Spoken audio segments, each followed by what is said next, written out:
warahmatullahi wabarakatuh. Bismillah, alhamdulillah, wa ala alihi wa sahbihi wa ma'alah. Salatu wa salamu ala sayyidina Muhammadin. Allahumma sholli ala sayyidina Muhammad amma ba'dah. Dan pangarsanipun jamaah salat tarawih wonten ing masjid ingkang tansah kula hormati. Sekedhik kangge ngringkes wekdal wonten ing dalu punika ningali kathahipun acara wonten ing dalu punika. Monggo ngaos kita wiwiti dalu punika. Ing mriki kula badhe sekedhik ngaos tentang babagan mahram. Mahram niku napa to Pak Bu? Mahram inggih punika tiyang ingkang haram dipun nikah lan menawi senggolan niku boten batalake wudhu. Jadi ngaosi kula panjenengan sekedhik sedhela dalu punika mbahas tentang mahram. Jadi sing diarani mahram, tunggal mahram iku sing ora entuk dinikah tur nalika senggolan boten batalake wudhu. Teng mriki mahram nika wonten tiga. Wonten tiga, setunggal mahram binasab sebab nasab. Sing nomor kalih mahram birodok utawi sebab tunggal suson. Ingkang nomor tiga mahram bil musaharah utawi sebab mara tuwa. Sing sepindah punika mahram binasab. Mahram binasab sami ugi saka wong lanang jaler utawi wong wedok estri punika wonten 7. Dadi sing ora oleh dinikah iki ana 7 sami ugi jaler utawi estri. Lah saniki mahram binasab saking arah estri sing saka wedok. Berarti contone nggih kados kula nggih, pelakune niku kula. Sing ora entuk dinikah sing sepindah punika ibu, jelas teng mriku. Mboten pareng dinikah nek senggolan sinaosa tanpa aling-aling niku mboten batalake wudhu. Iku sing sepindah. Sing nomor kalih teng mriki amatun. Cara teng mriki basa penake niku bulik utawi budhe saking bapak. Bulik, paklik utawa pakde, bulik utawa budhe saking bapak. Berarti adine pakne utawa mbakyune pakne niku nggih mboten batalake wudhu tur mboten pareng dinikah. Nek singgolan mboten batalake wudhu niku.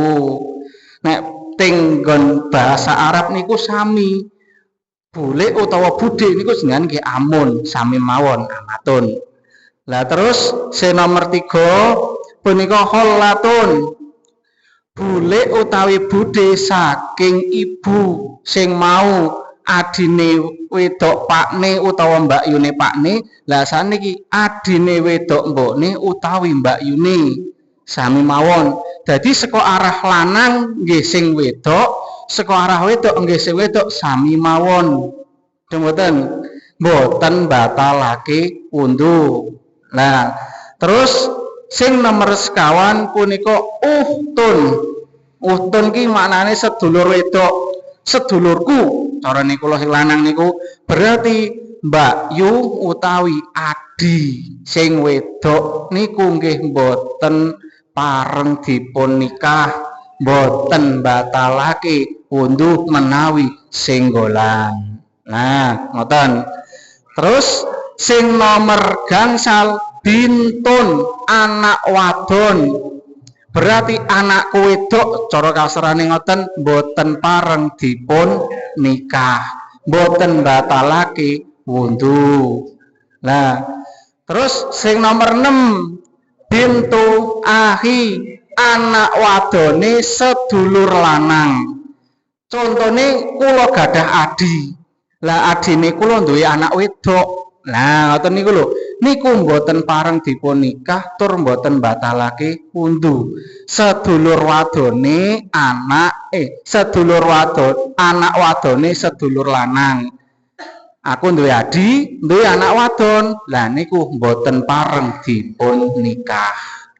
Utawa sing nomor 7 bintu uhtun.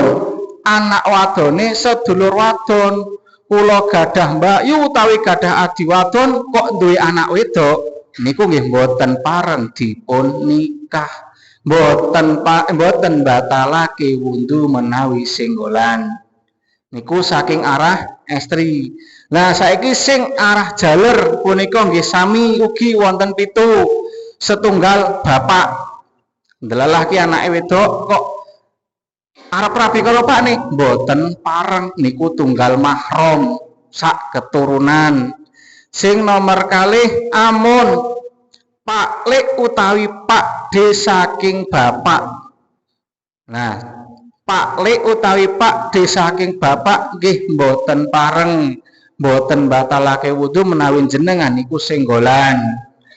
Terus sing nomor 3 kolon sami ugi saking arah bapak sakniki sing arah ibu, berarti Pak Lek utawi Pak D saking ibu. Berarti sekorong arah iki sami mawon. Pak Lek karo Pak D, sekopak karo sekombok mboten pareng. Terus sing nomor sekawan ahun mbakyu utawi ade. Nah lanang ora mbakyu nggih. Kakang utawi adi lanang.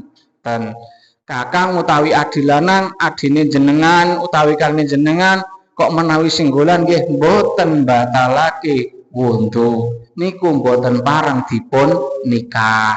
Terus Ibu Nun anake jenengan kok putrane lanang delalah niku nggih mboten pareng dipun nikah.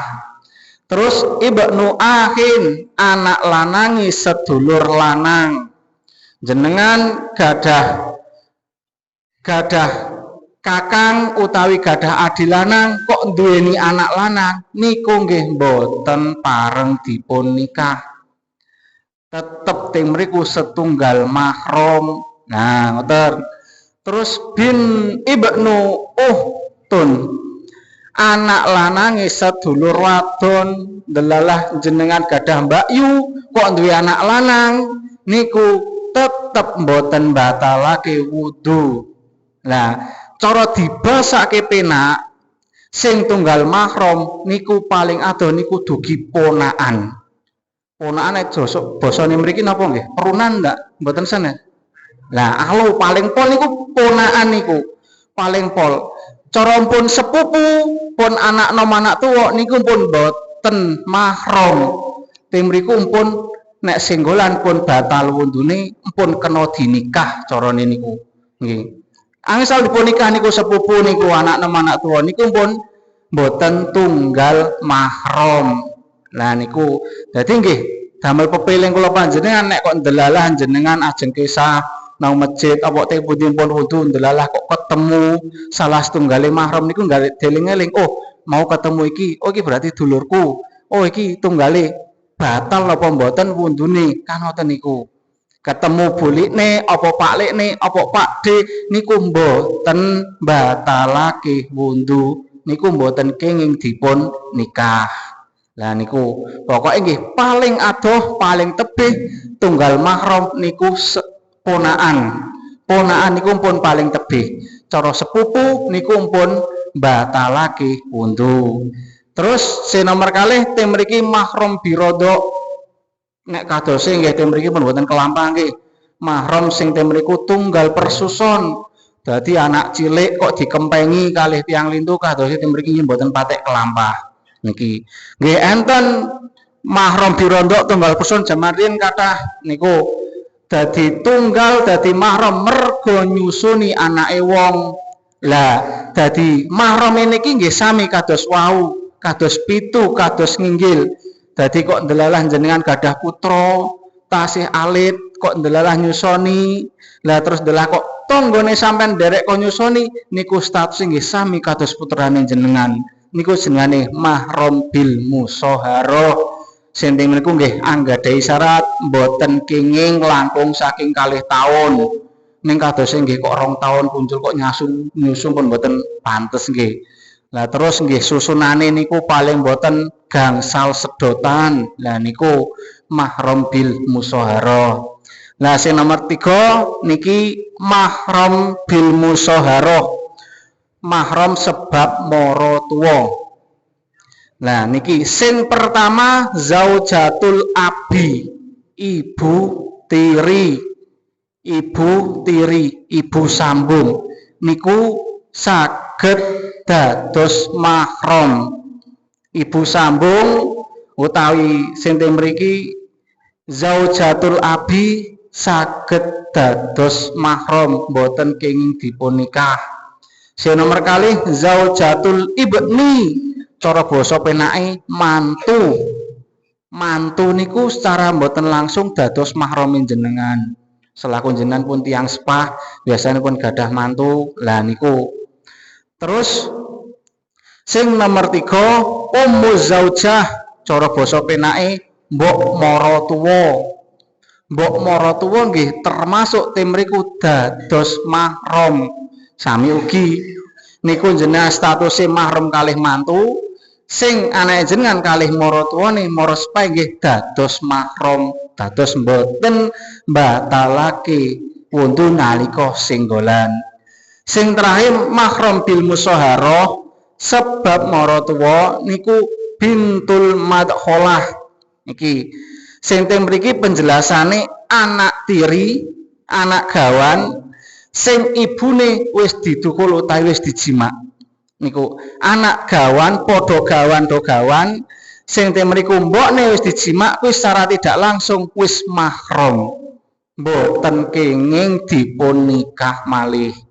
Niki kadang pun mboten kelampah, mergane nggih napa nggih kok mboten kelampah pun mboten asing, pun kathah sing mriki gawan do gawan niku beto. Contone rondo karo dudo duweni anak lah rabi. Lah anake sing pakne ya mahram karo mbokne, anake mbokne nggih mahram kalih pakne. Ning syarate mbokne niku pun ditukul, pun dijimak. Lah nek delalah kok wis tuwa, pun mboten kok ngoten niku nggih mboten. Rabine wis tuwa, pun mboten kuat nyuwun sewu pun mboten kuat jimak, niku mboten saged. Tetep kedah didukul. Nggih. Niku dadi penjelasan mahram niki sing pertama damel ngatos-atos ora entuk dinikah, insyaallah nggih tebih.